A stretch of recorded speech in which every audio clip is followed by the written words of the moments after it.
얼마 전에 미국에서 방문한 한 목사님을 만나서 대화를 한 적이 있었습니다. 그때 그 목사님이 오래간만에 저를 보니까 요즘 어떻게 지내십니까? 코로나19로 상황이 많이 어려운데 괜찮으세요? 이렇게 묻더라고요. 그때 제가 이렇게 대답을 했습니다. 지뢰밭을 통과하고 있는 것 같습니다. 그런데 그때 이렇게 대답을 하면서 스스로 생각해도 너무 적절한 비유다. 제가 좀 가끔 그럴 때가 있어요. 자기의 스스로에게 감동하는 약간 자뻑파 기질이 있어요. 내가 생각해도 정말 적절하다. 정말 그렇습니다. 지난 2년 동안 우리는 지뢰밭을 지나온 것 같습니다. 지금도 여전히 지뢰밭을 가고 있지만, 여러분 그 전쟁 영화 같은 거 보면요, 정말 가장 긴장되고 요즘 아이들 표현대로 그야말로 심장이 쫄깃쫄깃해지는 장면이 어떤 장면이냐? 지뢰밭을 통과하는 장면이에요. 통과하지 않을 수는 없으니까 가는데, 그런데 앞으로 가기는 가지만 그러나 발을 잘못 디디면, 아니 잘못 디딘다도 아니에요. 정말 세상 말로 그야말로 재수가 없으면 지뢰를 밟는 거니까 얼마나 긴장되고 그야말로 피가 마르겠느냐 하는 거예요. 지난 2년 동안 우리는 바로 그런 지뢰밭을 지나왔습니다. 앞에 해골 표시가 있는 지뢰밭 경고 딱 뜨면 그 순간부터 정말 그걸 보면서 정말 긴장하면서, 그야말로 말초신경까지 긴장하면서 그러면서 막 지나가 왔어요. 그러다가 이제 지났나 보다, 이제 다 어느 정도 지났나 보다 싶어서 이제 긴장 좀 풀려고 하면 또다시 나타나는 거예요. 또다시 경고. 그러면 또다시 긴장하면서 막 그러면서 또 지나오고, 이걸 몇 번을 반복했는지 몰라요. 지금도 위드 코로나를 한다고 그래서 좀 이제 좀 풀렸나 보다 하다가 바로 또다시 이렇게 해골 그림이 등장을 해가지고 말이죠. 이렇게 긴장하고 움츠러드는 상황이니까 이건 그야말로 고문입니다. 이런 고문이 없다 생각합니다. 대학 다닐 때 친구 중에서 농담을 아주 잘하는 그런 친구가 하나 있었는데, 이 친구가 우리를 놀릴 때 아주 잘 쓰던 표현 중에 하나가 뭐냐면 지뢰 밟은 병사 표정이라는 말을 잘 썼어요. 와서 갑자기 표정이 왜 그래? 왜 지뢰 밟은 병사 표정을 하고 있어? 이런 식으로 놀려먹는 친구였어요. 이 전쟁 영화 보면 나오지만 이렇게 지뢰밭을 지나가다가 그러다가 딱 밟았어요. 지뢰 같아. 근데 아직 터지진 않은 거죠. 모르겠어요. 실제 그런지 모르겠지만, 영화에서 그런지 모르겠지만 이건 밟고 떼야 터지는 모양이죠. 그래서 밟고 이제 떼기만 하면 터지는 그때 그 병사의 표정. 보통 그때 되면 영화는 그 표정을 카메라로 클로즈업 하잖아요. 그렇죠? 그 표정은요 정말 인간이 지을 수 있는 가장 고통스러운 표정이라고 생각해요. 그 낭패, 그 절망, 그 두려움, 그 무력함, 이게 그냥 그대로 드러나는 그런 표정이니까 말이죠. 지난 2년 동안 우리가 그런 표정을 얼마나 많이 지었는지 모릅니다. 진짜 지뢰를 밟은 줄 알고 고통했던 적이, 어떤 분이 다 그걸 카운트를 했더라고요. 우리 교회 같은 경우는 직접적으로 22번이나 있었다. 이번에는 이제 드디어 밟았구나. 이젠 온 교회 다 이제 감염이 확산되고 이제 이런 일이 벌어지겠구나. 이거 어떻게 할 수가 없다. 이렇게 싶은 그런 순간이 직접적으로 22번이나 있었다는 것이죠. 다행히, 하나님의 은혜로 한 번도 지뢰는 터지지 않고 정말 교회 내에서 어떤 감염 사태 없이 잘 지나갔고 처리가 되었지만, 정말 그 과정에서 피가 마르는 죽음 같은 그런 고통이 있었습니다. 많이 쓰는 표현 그대로 수명이 단축되는 시간들이었다. 진짜 수명 단축이 일어나는 그런 순간들이었다. 오늘 위드 코로나로 이제 좀 벗어나서 좀 어떻게 해보겠다 하는 그런 상황에서 막 확진자가 생기면서, 그러면서 이 성탄절을 앞두고 다시 방역 강화, 거리두기 이것이 강화되니까 말이죠. 마음이 너무 힘들어서 그래서 이 이야기를 좀 합니다. 자, 그런데 이런 그 어려움을 겪고 또 겪었고 지금도 겪고 있는데, 그런데 그런 가운데 문득 이런 생각이 들었습니다. 코로나로 인해서 이 어려운 상황, 이게 지뢰밭을 지나는 것 같은 이 어려움, 그것인데 분명 이것이 우리한테는 뭐냐? 이건 우리한테는 분명 영적 전쟁이다. 이건 영적인 공격인데, 자, 그렇다고 한다면 대적이 이 공격에서 가장 노리는 것은 무엇일까? 이 생각을 해봤어요. 이게 지금 분명히 이 어려움이 영적 공격인데, 그렇다면 대적이 이 공격을 통해서 가장 노리는 그것은 바로 무엇인가? 물론 우리의 대적이 우리한테 노리는 것은요, 궁극적으로는 우리가 불행해지는 거예요. 우리가 그래서 무너지는 겁니다. 그래서 우리가 하나님 마음을 아프게 하는 것, 이게 대적이 노리는 바인 거 맞아요. 하지만 그런 목적을 위해서 이번 이 공격에서 주로 노리는 것은 무엇이냐 하는 그런 생각을 해봤어요. 자, 그런데 그 생각하면서 또 이렇게 생각했습니다. 결국 그것은요, 이번 이 코로나19라는 어려움을 통해서 우리가 지금 어떤 부분에 영적으로 가장 큰 데미지를 입고 있는가, 그것이 바로 그 포인트일 것이다. 결국 이 코로나19 때문에 영적으로 우리가 가장 큰 데미지를 입고 있는 것이 어떤 것인가 하는 것이 바로 이게 대적이 노리는 바로 그 포인트가 될 것이다 라는 생각을 했습니다. 자, 코로나19로 인해서 우리가 받은 수많은 영적인 데미지 가운데서 가장 큰 데미지는 어떤 것입니까? 코로나19로 많은 데미지를 받았어요. 근데 그 중에서 영적으로 가장 큰 데미지가 무엇이라고 생각하세요? 뭐 여러 가지가 있겠죠. 그런데 제가 이미 여러 번 말씀을 드렸습니다. 다른 어떤 것보다 바로 예배라고. 예배가 데미지를 입었습니다. 예배가 가장 큰 데미지를 입은 거예요. 우선 뭐 직접적으로 모일 수 없게 하니까, 그래서 예배를 드릴 수가 없었다. 모이지 못하게 하니까 예배를 드릴 수 없었어요. 이게 데미지죠, 그렇죠? 이게 공격을 받은, 그래서 데미지를 입은 예배에 대한 어떤 그런 가장 큰 데미지, 그 모습 중에 하나죠, 그렇죠? 근데 여러분, 그게 다가 아니에요. 모이지 못하게 하고 예배를 못 드리게 하고 이 정도가 끝이 아니에요. 여기서 어떤 그런 더 심각한 데미지가 있냐면요, 그래서 어쩔 수 없이 예배 드리는 것을 포기했습니다. 어쩔 수 없이 예배 드리는 것을 갖다가 포기하고 모이는 것을 포기하면서 정말 무서운 게 뭐냐, 우리도 모르게 우리 안에 예배의 중요성, 예배에 대한 우리의 가치를 스스로 무너뜨리는 일이 벌어진 거예요. 어쩔 수 없이 예배를 갖다가 포기하면서 어떤 현장 예배 같은 거 내려놓으면서 나도 모르게 뭐예요, 예배는 반드시 드려야 되는 거고 예배는 정말 중요한 것이고 하는 그 중요성이 무너진 거예요.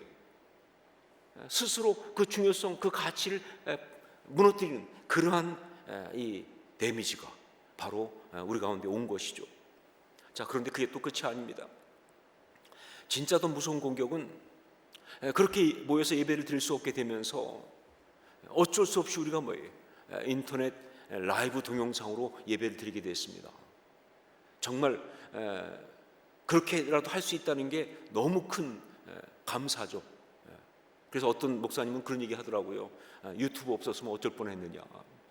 진짜 이런 상황에서 유튜브 같은 게 없었으면 어쩔 뻔했느냐. 이렇게 영상으로라도 예배를 드릴 수 있게 된 게 너무 감사한 일이긴 한데, 그런데 여기에 숨겨 있는 정말 무서운 공격은 뭐냐, 바로 자신도 모르게 예배에 대한 자세가 흐트러진다는 거예요. 정말 예배는 하나님 앞에 드리는 거예요. 그런데 어쩔 수 없이 유튜브로 집에서 혹은 있는 자리에서 예배를 드리다 보니까 자꾸 편해지는 거죠. 예배 드리는 그 자세가 자꾸 흐트러지는 겁니다. 이거는 예배의 영적 질을 추락시키는 아주 심각한 문제를 가져오는 것이죠. 이게 진짜 무서운 거예요. 예배를 드리느냐 안 드리느냐보다 더 무서운 게 뭐냐, 어떤 예배를 드리냐가 더 무서운 거거든요. 그 예배의 어떤 질이, 어떤 그 영적 질이 떨어지는, 추락되는 그런 문제예요. 물론 저희 교회 성도들은 적어도 영상 예배를 드리지만 정말 최선을 다하고 있다는 것을 전 믿습니다.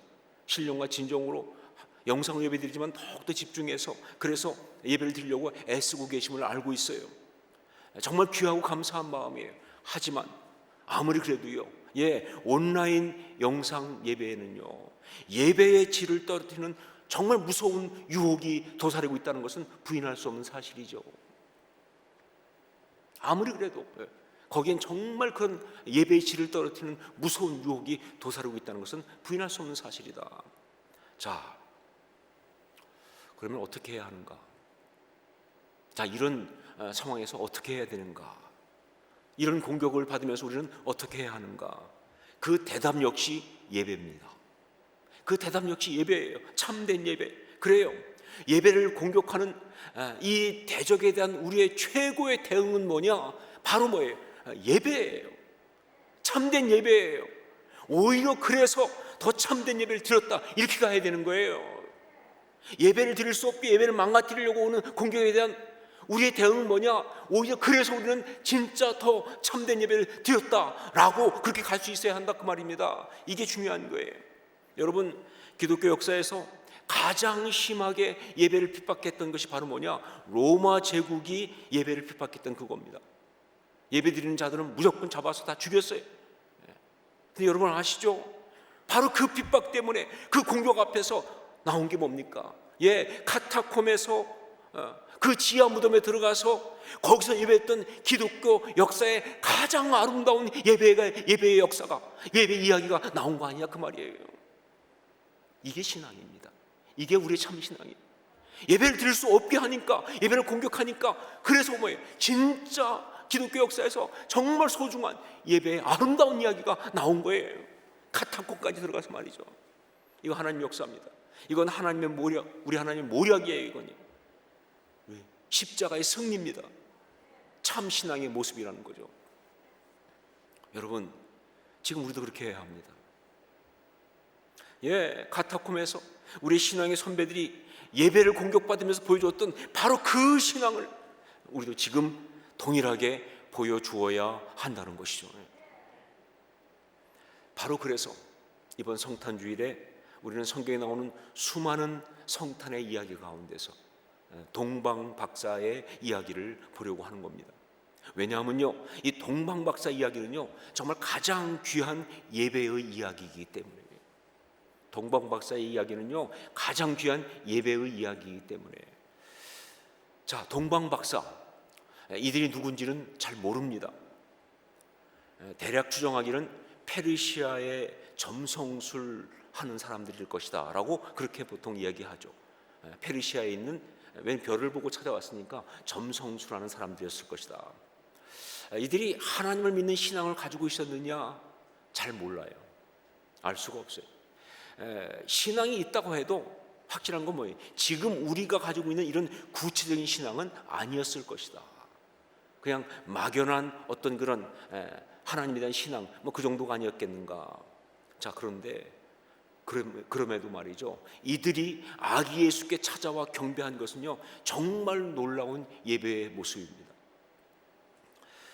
저는 마태 사도가 이 이야기를, 이 마태복음 여기에서 소개하고 있는 것은요, 누군가 말한 것처럼 예수님께서 왕되심을 강조하기 위해서, 즉 예수님은 왕되십니다, 왕으로 오신 것이다, 이걸 강조하기 위해서 그래서 한 것만이라고 생각하지 않습니다.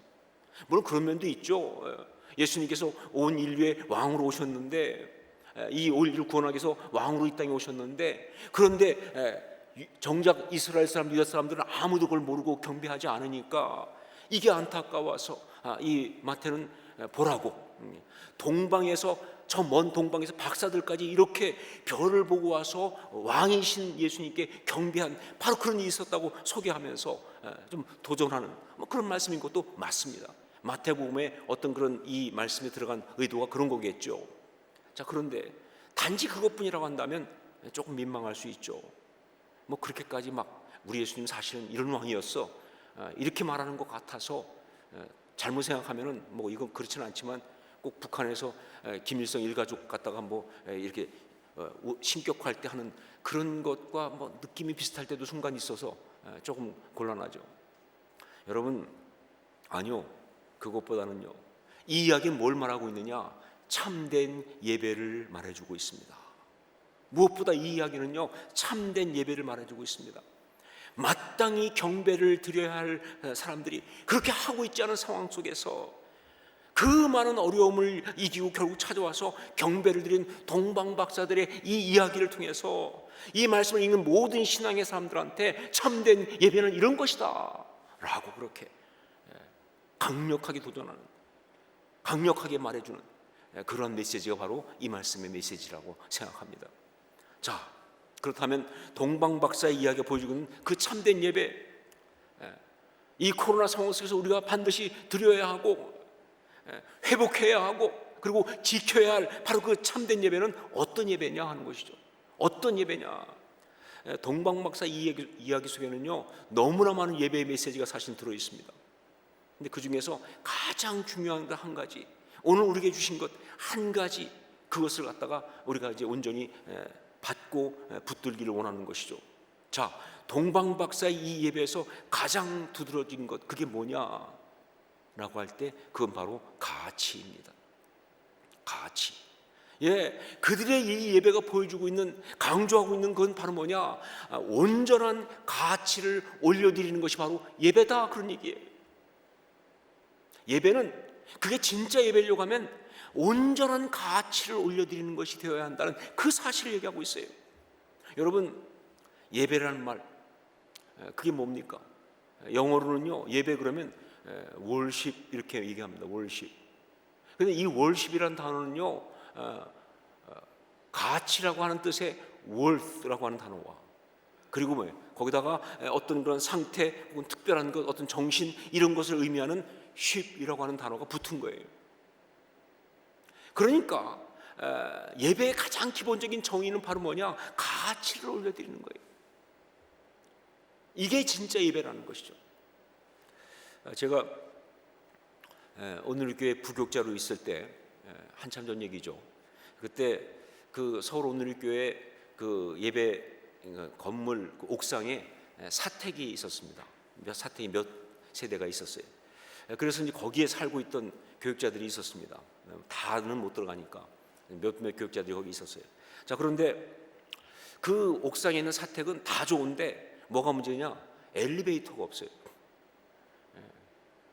교회 건물로 보면, 층으로 보면 5층 정도 되지만 이게 교회가 높다 보니까 실제로는 한 8층 정도 높이가 되는 곳입니다. 근데 그게 엘리베이터가 없으니까 걸어 다녀야 되니까 이게 참 어려운 거예요. 한 번은 그 목사님들이 이렇게 사모님들하고 같이 이렇게 모여가지고 이제 교제하는 시간이 있었는데, 그때 이제 그 이야기가 나왔어요. 그래서 거기 살고 있던 한 그 후배 목사님이 얘기하면서, 거기 정말 너무 다 좋은데 너무 이 올라다니기가 힘들다. 특별히 그 사모님 같은 경우는 무릎이 좀 안 좋으세요. 그래가지고 정말 다니는 게 너무 힘들다, 뭐 이런 얘기 하니까, 그때 선배 목사님 중에 한 분이 그 후배 목사님한테 그 얘기 듣고는 갑자기 딱 아주 굉장히, 아주 물론 농담이죠. 그렇지만 아주 야단치듯이 말합니다. 아니, 당신은 그러면 그 사모님을 업고 올라가야지. 그렇게 걷게 하면 어떡하느냐? 업고 올라가야지. 막 이러면서 막 야단치더라고요. 다 틀려 먹었다고 말이죠. 업고 올라가야지 막. 그런데 그때 갑자기 또 같이 있던 후배 목사님 한 분이 갑자기 이렇게 물어봤어요. 근데 목사님도 그 옥상에 사시는데, 그 사모님한테 물어봤어요. 사모님, 목사님은 그러면 업고 올라가십니까? 그랬더니 그 사모님이 펄쩍 뛰면서 무슨 소리냐고, 택도 없는 소리 하지 말라고, 짐도 안 든다 그러면서 업기는커녕 짐도 안 들어준다 그러면서 막 그냥 얘기하더라고요. 그러니까 이 후배 목사가 그 목사님한테, 아니 목사님, 아니 목사님 사모님은 한 번도 업지도 않으면서 왜 이 사모님만 업으라고 이렇게 야단을 치시냐고 이렇게 이제 얘기하니까, 그 목사님이, 선배 목사님이 모르겠어요. 뭐 어떻게 좀 자기가 몰리다 보니까 그랬는지 모르겠지만 거기서 그렇게 말하더라고요. 아니, 저 사모님은 그럴 만한 가치가 있지. 그 순간 갑분싸가 일어났어요. 예, 농담하는 분위기인데 갑자기 분위기가 싸늘해지면서 말이죠, 갑분싸가 일어났어요. 와, 그 이야기를 들은 그 선배 목사님 사모님의 표정도 그렇고 우리 모두 다 그렇고 이거 어떡하지 싶은 생각이었어요. 정말 부적절한 농담 한마디가 얼마나 분위기를 망가뜨리는지 순간 본 거예요. 진짜 뭐 생각보다 너무 충격적이었어요. 그러면서 그때 생각한 게 뭐냐, 아무리 농담을 해도 가치는 손대는 게 아니다, 이 생각이 언뜻 들더라고요. 정말 이 부적절한 농담 한마디가 얼마나 사람에게 상처를 줄 수 있는지 이걸 실감나게 느끼는 그런 순간이었습니다. 그러면서 특별히 그 정말 무디고 생각 없는 한국 남자의 그 멋대가리 없는 모습이 얼마나 때로 아내들한테 상처를 주는지 이걸 정말 잘 알게 하는 그런 순간이었습니다. 악의는 없는 거 알지요. 하지만 말이죠, 생각이 없는, 배려가 없는 그런 말들이 얼마나 사람을 힘들게 할 수 있는지 그런 생각을 한 거예요. 뭐 특별한 연관성은 없지만 한 가지 말씀드릴 것은 그 목사님이 부산 사나이였다 하는 사실입니다. 자, 이 이야기에서 우리가 정말 주목해 봐야 될 것이 있어요. 뭐냐? 가치라는 겁니다. 가치. 그렇습니다. 그 존재에 합당한 가치를 올려드리지 않는 것은요, 인간이 할 수 있는 가장 큰 경멸입니다. 네, 사람에게 그렇게 했다고 한다면요, 그건 어마어마한 상처를 주는 거예요. 자, 보세요. 우리 사람들이 하는 욕이 다 뭐예요? 가치를 무너뜨리는 거잖아요.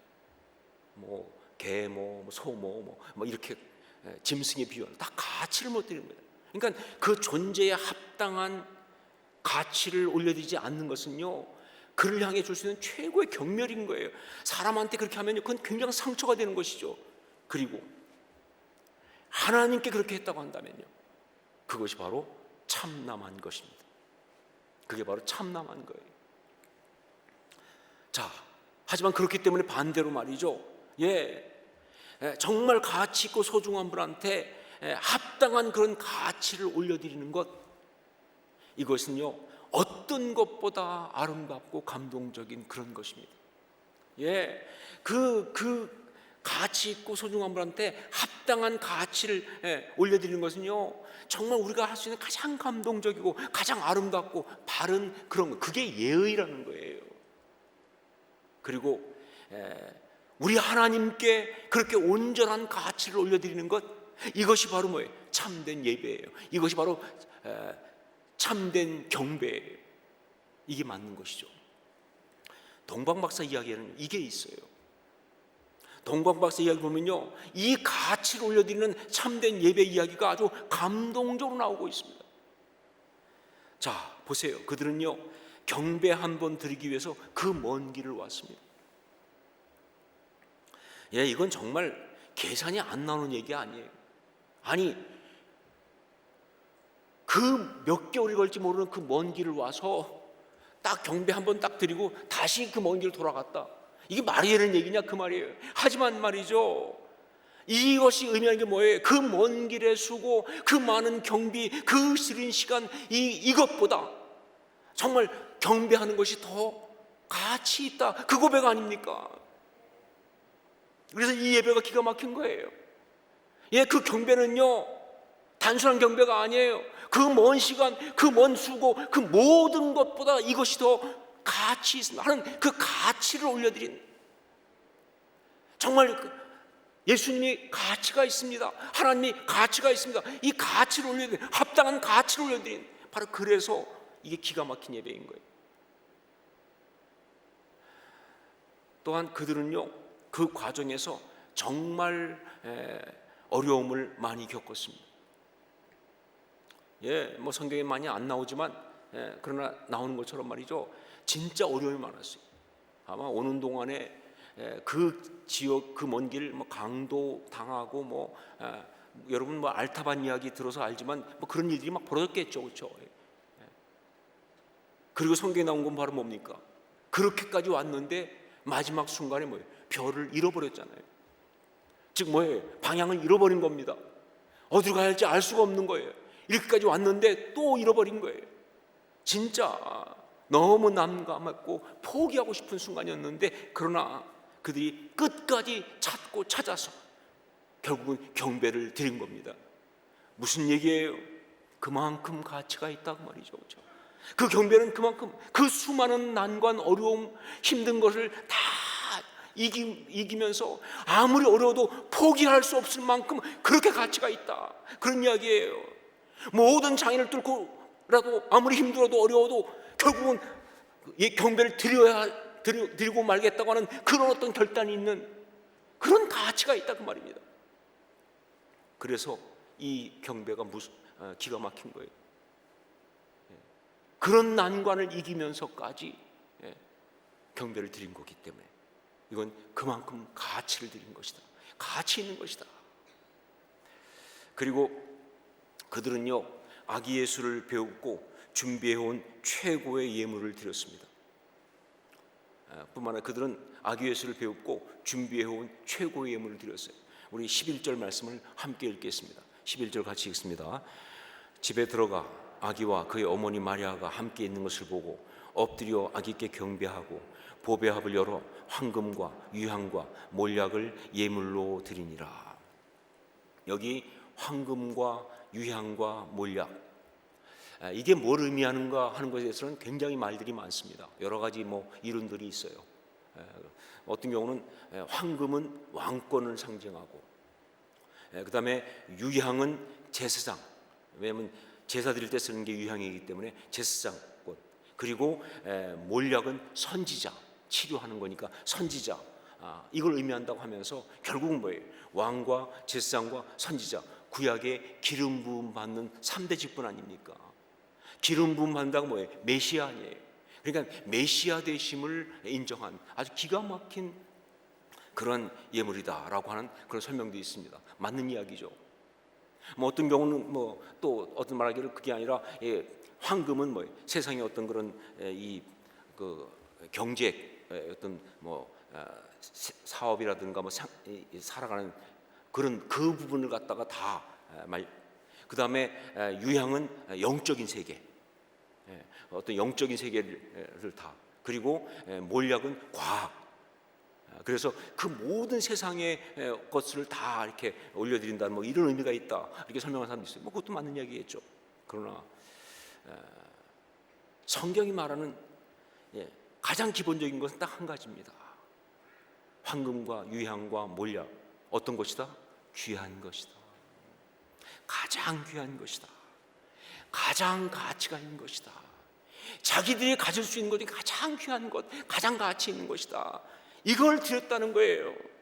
그러니까 이것은 뭐냐면 정말 소중한 분에게 자기의 가장 최고의 가치를 올려드리는 것, 바로 그게 예배다, 그 뜻입니다.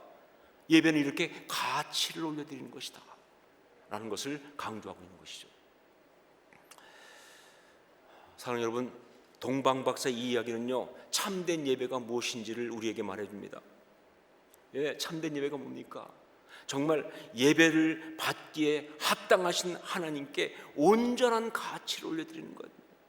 진짜 예배가 되냐 안 되냐 중요한 거 뭐냐? 다른 거 아니에요. 형식도 아니에요. 방법도 아니에요. 가치예요. 지금 이 예배 가운데 어떤 가치를 내가 지금 올려드리고 있느냐, 이게 정말 중요한 거예요. 여러분, 이것이 바로 성탄주일의 메시지입니다. 여러분, 말씀드린 것처럼 예배 드리기에 너무 힘들고 어려운 순간입니다. 우리 예배가 정말 무너지고 타협되고 포기되어지는 그런 상황이 있어요. 바로 그렇기 때문에 우리는요, 동방박사들처럼 그렇게 정말 우리 예배를 받으시기에 합당하신 우리 왕 되신 우리 주님께 가장 귀한 가치의 고백을 올려드려야 되는 거예요. 이게 정말 중요한 우리의 지금 영적인 결단입니다. 우리의 시간, 우리의 물질, 우리의 재능, 무엇이든지, 그러나 그 모든 것보다 먼저 뭐예요? 우리의 마음. 그 마음 가치를 올려드리는 것이 정말 중요한 것이다. 그냥 남는 시간에 예배드리는 거 안 돼요. 그냥 짜투리 시간 이용해서 예배드리는 거 안 됩니다. 형식적으로 예배드리는 거 안 돼요. 그냥 예배 때우는 거 절대 안 되는 이야기죠, 그렇죠? 정말 가치를 올려드려야 된다. 이게 지금 우리한테 중요한 사명이에요. 참된 예배를 드리십시다. 오늘 주신 말씀이 참된 예배를 드리십시다. 어떻게? 왕이신 우리 주님께 온전한 가치를 올려드리면서. 이것이 바로 성탄주일의 메시지입니다. 기도하겠습니다.